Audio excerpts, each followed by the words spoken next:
Some people carve turkey, others carve people out of their lives. The cold wind scraped against Ariana Grace's coat as she stood outside the iron gates of the Whitman estate, a place she once imagined visiting as a daughter, not a stranger.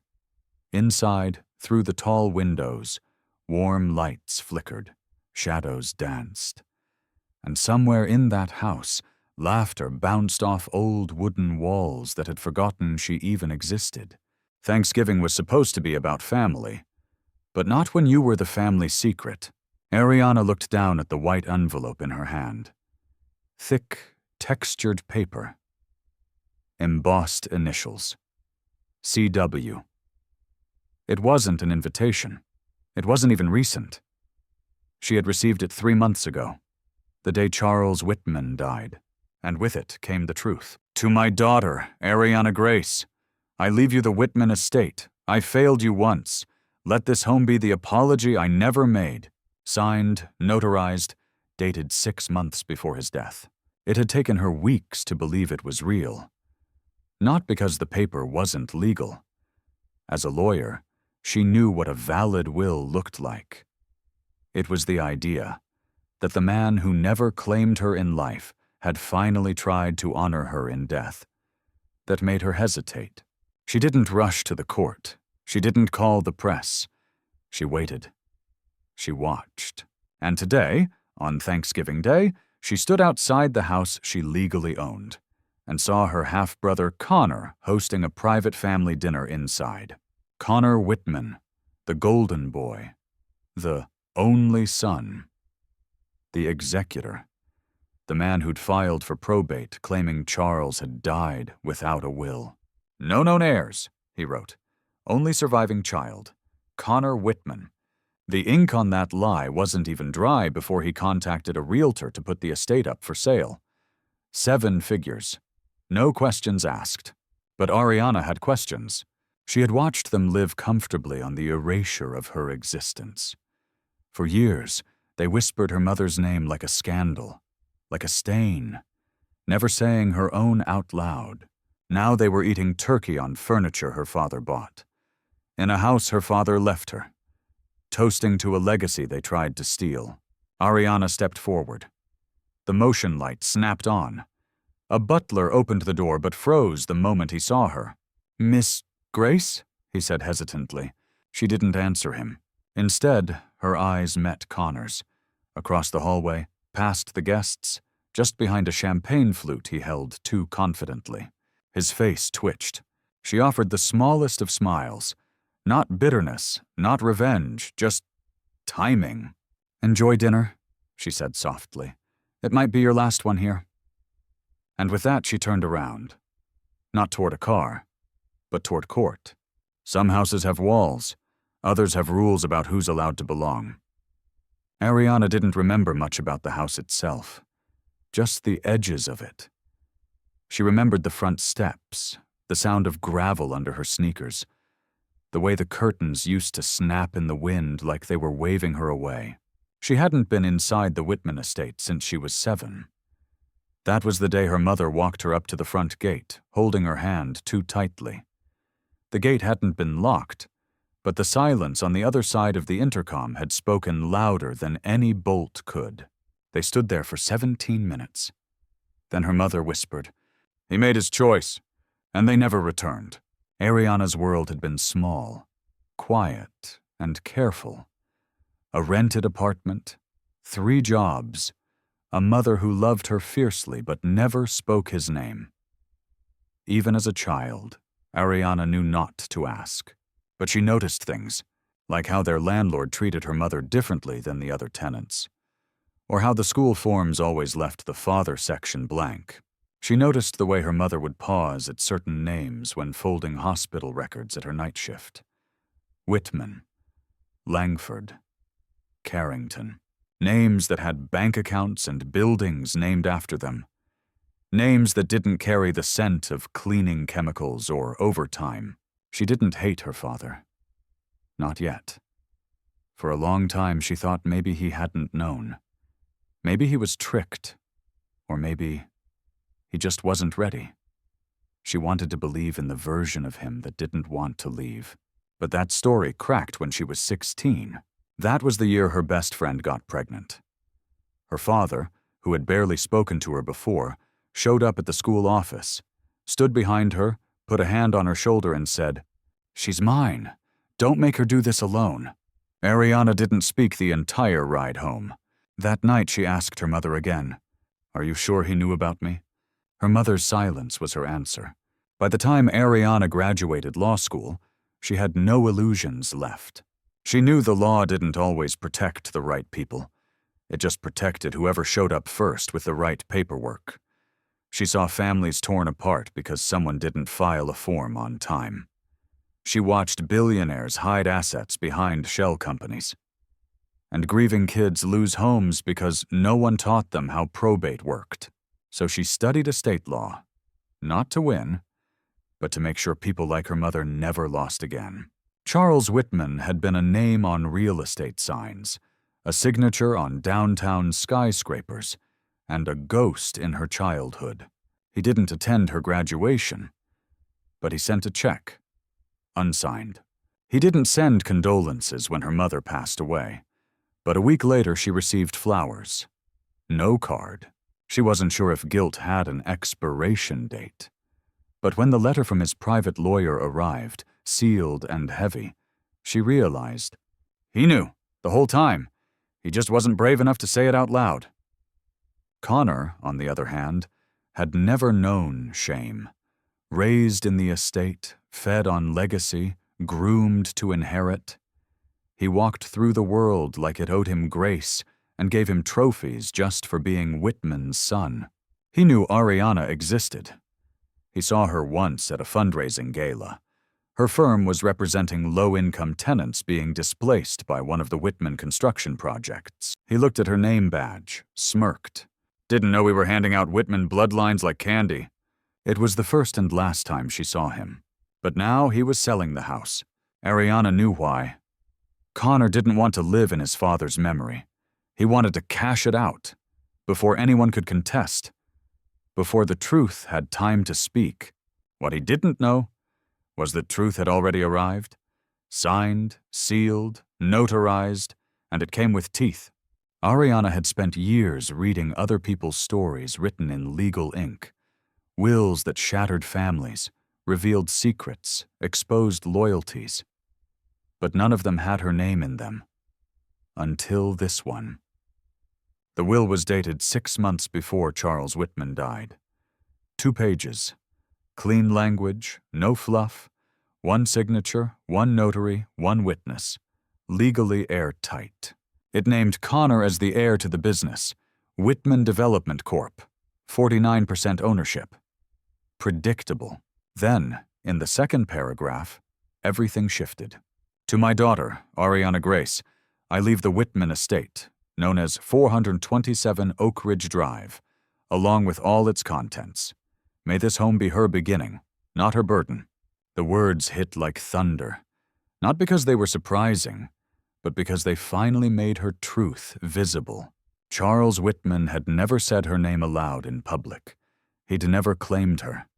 He'd never visited her schools or called on her birthdays.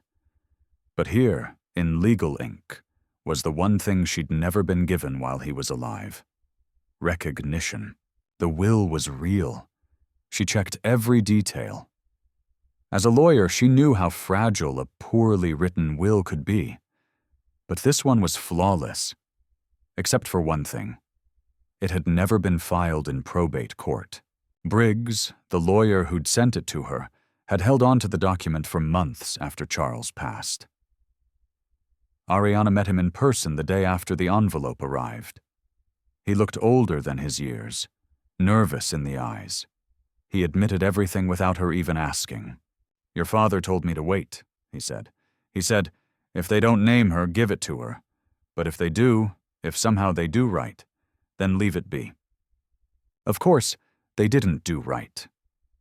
The Whitman family filed probate just 2 weeks after the funeral. Connor had signed the documents himself, stating under oath that there were no known heirs aside from himself. The court, having no reason to suspect otherwise, approved it. Briggs hesitated to come forward. "I didn't want to be the match that burned the whole thing down," he said. But when Connor listed the house for sale, something in Briggs snapped. Maybe it was guilt. Maybe fear. Or maybe he finally realized silence was just another kind of betrayal. Whatever the reason, he mailed the will to Ariana, sealed, notarized, and paired with a hand-scrawled note that simply read, "Do what I couldn't." She didn't rush. She built her case like she built every other case, methodically, quietly, and with the precision of someone who had spent her entire life watching what happened when people showed up too late. She verified the notary's stamp.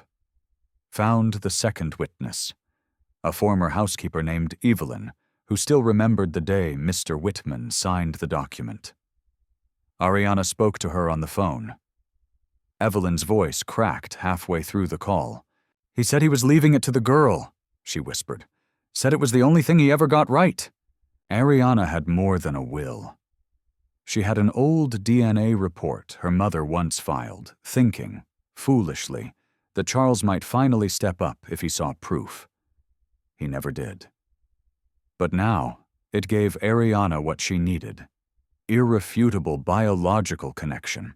She submitted the injunction to the court to pause the pending sale of the house. She drafted the petition to reopen probate. She included everything: signatures, timestamps, medical history, notarized testimony. And perhaps most damning of all, she included a copy of Connor's sworn statement claiming there were no other heirs. It wasn't just greed anymore, it was perjury. That night, she sat alone in her apartment. The will lay on her desk, beside a photograph she hadn't looked at in years. She was 5 years old in the picture. Sitting on a park bench, hair in uneven braids, laughing into the sunlight. Next to her, in a navy blue suit, was Charles. Kneeling beside her, one arm awkwardly stretched around her back, smiling like a man who wanted to love, but didn't know how. Her mother never explained that picture. Ariana had once believed it was a family friend. Now she understood. He had known all along. Maybe he hadn't been brave enough to say it when it mattered. But this document, was what courage looked like for a man like him. Quiet, delayed, paper-bound.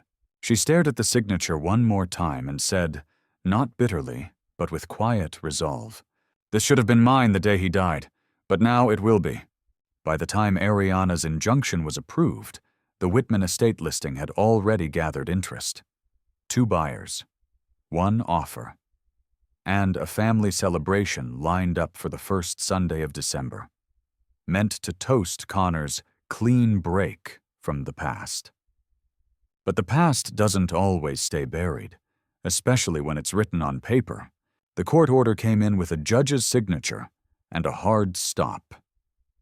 No transaction shall be finalized until the presented will is verified in full probate review. That same morning, a courier delivered the injunction to Connor's real estate agent. Within 2 hours, the house was pulled from the market. 3 hours later, Connor's phone blew up with calls from board members, legal teams, and his very confused fiancée, whose name was listed on the closing documents. He didn't call Ariana. He didn't need to, because he knew, and she knew that he knew. But that didn't stop him from showing up. It was the following Thursday when Ariana heard the knock on her office door. The firm was quiet. Most had gone home early for the long weekend. She opened the door and found him standing there, immaculate in suit and anger. Connor didn't waste time. "You had this the whole time?" Ariana didn't flinch. "He had it. I received it late." He stepped inside without being asked. The kind of entitlement bred from generations of thinking everything belonged to you, including space. He looked around the modest office, saw the framed degree on the wall, the stack of tenant case files, the broken clock she still hadn't replaced. "Funny," he said. "You live like a public defender, but you move like a shark." Ariana leaned against her desk. "I move like someone who's done waiting." Connor scoffed. "You really think a piece of paper changes anything?" She paused, then reached into her drawer and placed the will gently on the desk between them. "No," she said, "but perjury does." He looked down at the document. His own father's handwriting, his own father's signature, the notary's stamp, the second witness, Evelyn, listed at the bottom. All of it intact. All of it lethal. "You don't want this fight," he warned. "I'm not fighting," she replied. "I'm correcting." The silence stretched, heavy with the weight of decades no one ever spoke about, of sisters never acknowledged, of names never said at holiday tables, of one girl left standing in the cold while the others carved turkey and legacies. Before he left, Connor looked at her and said, "You won't get their respect." Ariana nodded. "I stopped needing it the day they slammed that gate on me." He walked out without another word. The next hearing was scheduled for 10 days later. Ariana didn't plan to bring anyone with her, but Evelyn showed up anyway, sitting in the third row behind her, hands folded, a handkerchief clutched tight in her lap. The judge read the documents carefully, asked questions, checked the witness statements. There was no dramatic shouting, no courtroom twist, just law. Cold, impartial, deliberate. And it worked in Ariana's favor. The court acknowledged the will's validity. The previous probate filing was deemed incomplete due to material omission. The estate was reassigned. The Whitman house, 427 Oak Ridge Drive, legally belonged to Ariana Grace. She didn't smile when the judge said it. She didn't cry. She only nodded once and thanked the court. It was not a victory. It was a restoration. Afterward, she stepped outside into the winter sun. Evelyn was waiting. "He used to sit in the back room," the woman said, her voice trembling, "and stare at that portrait of you and your mother. He never told anyone he had it, just sat with it." Ariana didn't know what to say. Evelyn reached into her purse and handed her a folded piece of paper. "He wrote this but never mailed it. I thought, you should be the one to decide what to do with it." Ariana opened it slowly. 3 sentences, written in the same careful hand from the will. "I watched you grow up from a distance.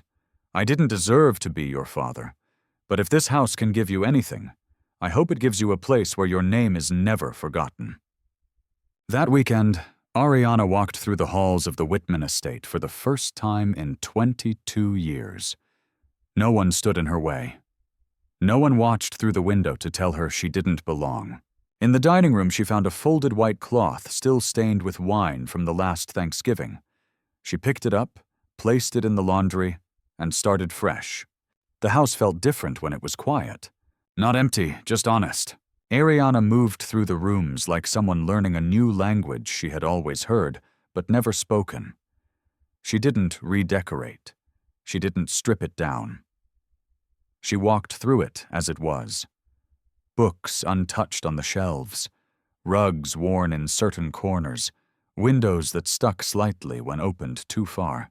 It wasn't grief she felt, and it wasn't triumph.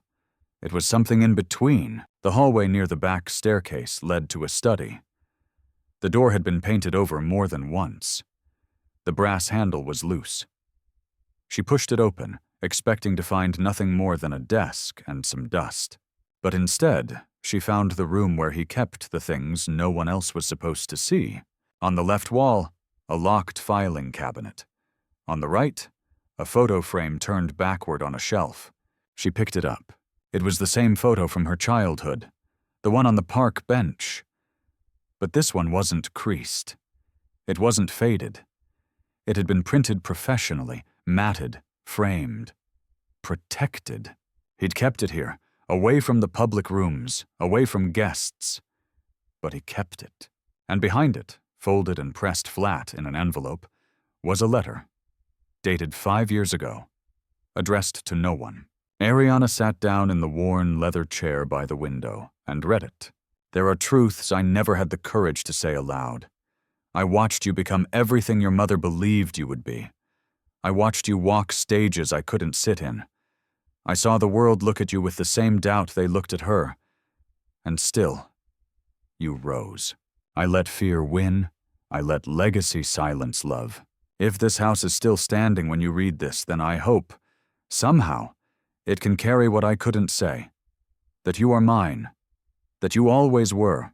CW. The letter wasn't part of the will. It held no legal weight. But it shattered something inside her that no courtroom had touched. She folded it slowly, placing it back into the envelope like it was something sacred. Then she sat there for a long time, watching the sunlight drag itself across the floor, feeling the house settle into its new stillness. This wasn't a revenge story. It never had been. She didn't take the house to punish Connor. She didn't file the petition to win a fight. She did it because silence had always won in this family. And it was time someone said the truth out loud, even if the man who should have said it had waited too long. That evening, she called Evelyn. Not for advice, not for closure, just to ask if she remembered the day Charles signed the will. Evelyn laughed softly. He was so nervous he spilled tea on the rug. Said it was the first time he'd done anything right that decade. Did he ever talk about me? Ariana asked. Evelyn didn't answer for a moment. Then she said, He didn't have to. He kept a photo of you on his desk every day after he signed it. I dusted it more than I dusted the awards. Later that night, Ariana found her mother's scarf, tucked into the back of a drawer, still smelling faintly of lavender and late-night bus rides. She wrapped it around her neck and walked out to the front steps. For years, she had stood on the outside of this house, watching holidays happen through the windows, pretending she didn't care. Now she was on the inside. But it didn't feel like victory. It felt like memory. And memory wasn't kind. It remembered everything, even the things you tried to forget. She looked out at the street. 1 or 2 neighbors walked past with their dogs, giving the house curious glances. No one said anything. No one needed to. She belonged here now. Not because of blood, not because of law, but because this house had waited for someone who remembered the parts everyone else had tried to erase. The Whitman estate was hers. Legally, unquestionably. But ownership, she had learned, wasn't the same as peace.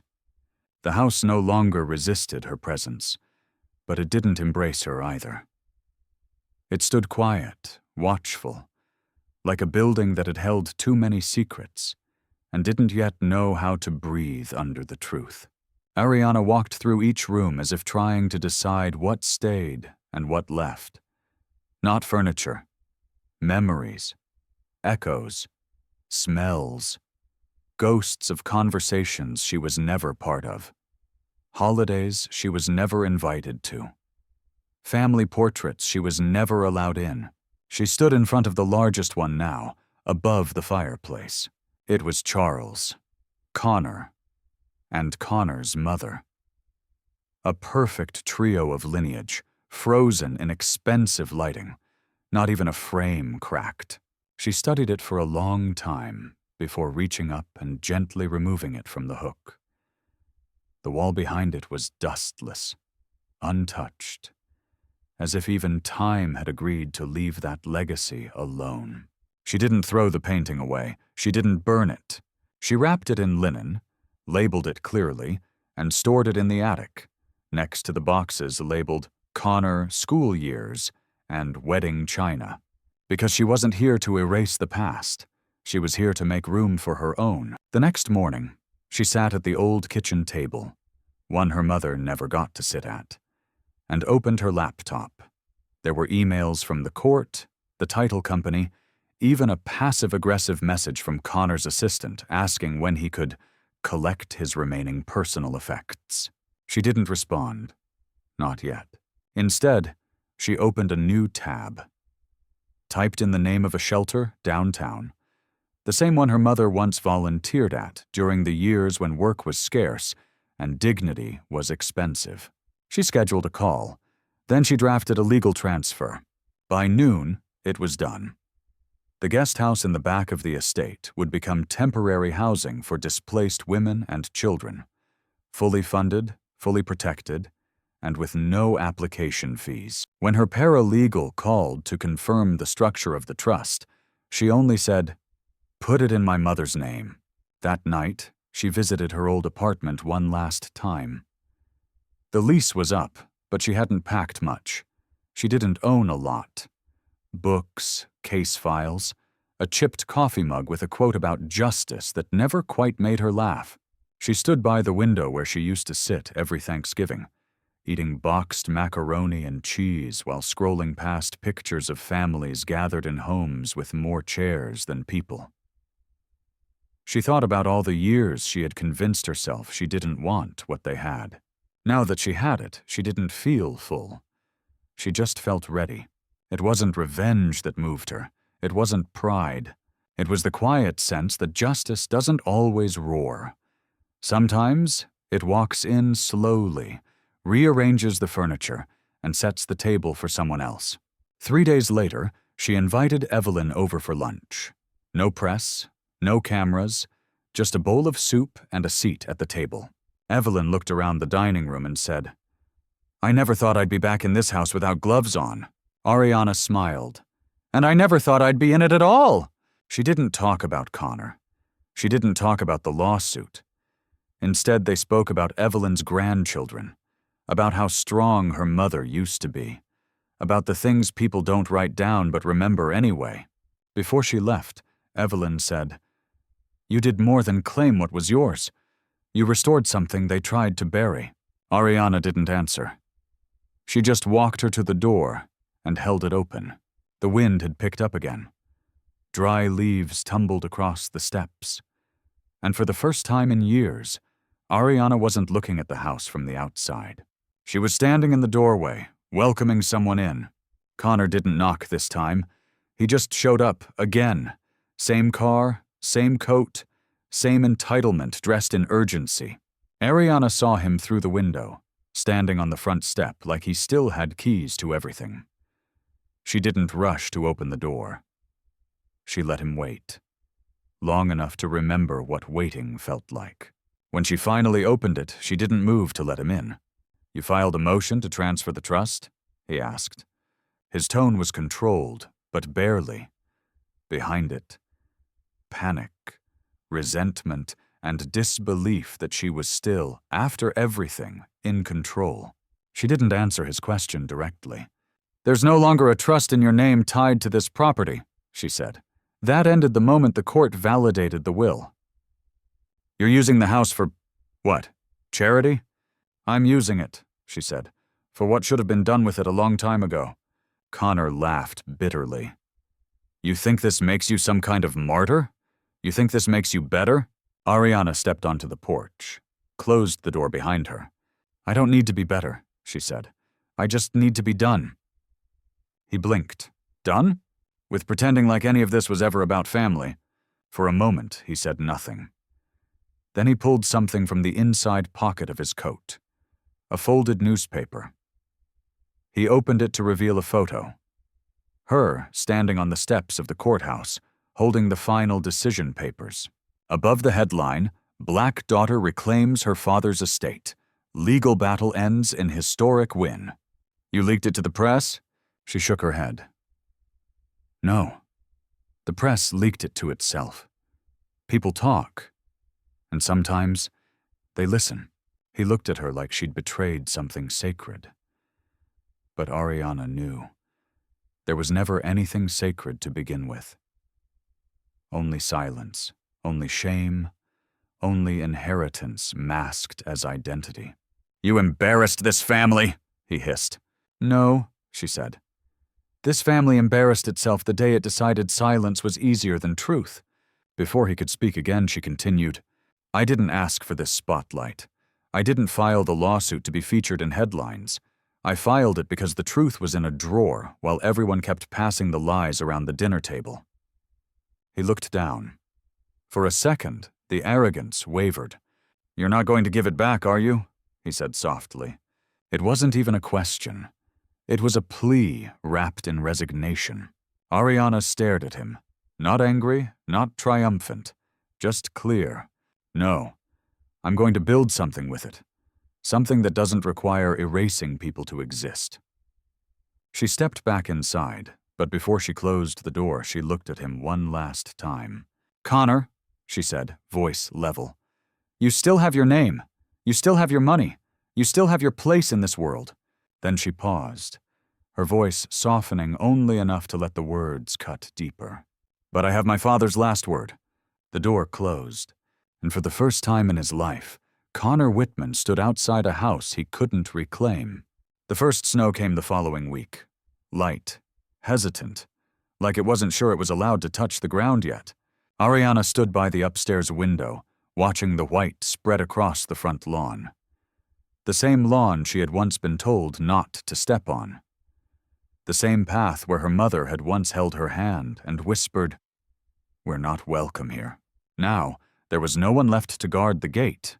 No one left to write her out of the picture. But Ariana didn't feel victorious. She felt finished, not with the house, not with the story, but with the weight of needing to be seen by people who had spent their entire lives looking away. The guest house was almost ready. Fresh paint, new locks, furnished with care, not wealth. It would house up to 4 families at a time. Short-term placements for women transitioning out of shelters or escaping quiet violence no one ever talked about. There would be no plaque, no sign that said Whitman Trust. Just a laminated page in the entryway with a single line. "Every home should open its door to someone." The project didn't make headlines. Ariana never called a reporter, but word spread. And when it did, it wasn't her name they remembered. It was her mother's. "Grace House," someone called it online, and the name stuck. That Christmas, Ariana invited Evelyn back to the main house for dinner. No long tables, no silverware polished for show. Just 2 chairs, a pot of stew, and a shared understanding of what it meant to serve a family that never truly saw you. They sat near the fireplace. No family portraits hung above it anymore. In their place was something smaller, quieter, a framed note, handwritten on plain stationery. "I failed you once. Let this home be your beginning, not your burden." Evelyn looked at it and smiled gently. "He never knew how to say it when it counted," she said. Ariana stirred her tea. "Maybe not," she said, "but he knew how to write it down. And sometimes the truth survives because someone refuses to throw the paper away." New Year's came. Ariana didn't throw a party, but she did send an envelope. No return address, just a note inside. "I didn't take the house. I claimed what was already mine. You still have everything you were given. I just stopped asking for permission." She didn't sign it, but she knew Connor would know who sent it. In the months that followed, Ariana returned to her work. Estate law, tenants' rights, wills written on cocktail napkins and backs of Bibles. She represented people no one bothered to fight for. The overlooked, the forgotten. She never used her father's name in court. She never needed it. Because legacy, she had learned, isn't just what we inherit. It's what we leave behind, quietly, for others to pick up when no one's watching. On the first anniversary of reclaiming the house, Ariana unlocked the front gate early one morning. A small group was gathered outside. Women, children, a local teacher, a social worker. They weren't there for her. They were here to help someone move in. She handed the new resident a set of keys. A woman in her 30s, holding her daughter's hand, eyes tired but grateful. "This is just until you get on your feet," Ariana said softly. The woman clutched the keys. "I thought places like this didn't exist for people like us." Ariana smiled. "They do now." As the sun rose over 427 Oak Ridge Drive, Ariana stepped back, hands in her coat pockets, and watched the front door open for someone else. For the first time in a long time, the house didn't feel heavy. It felt light, like it was finally breathing. and so was she.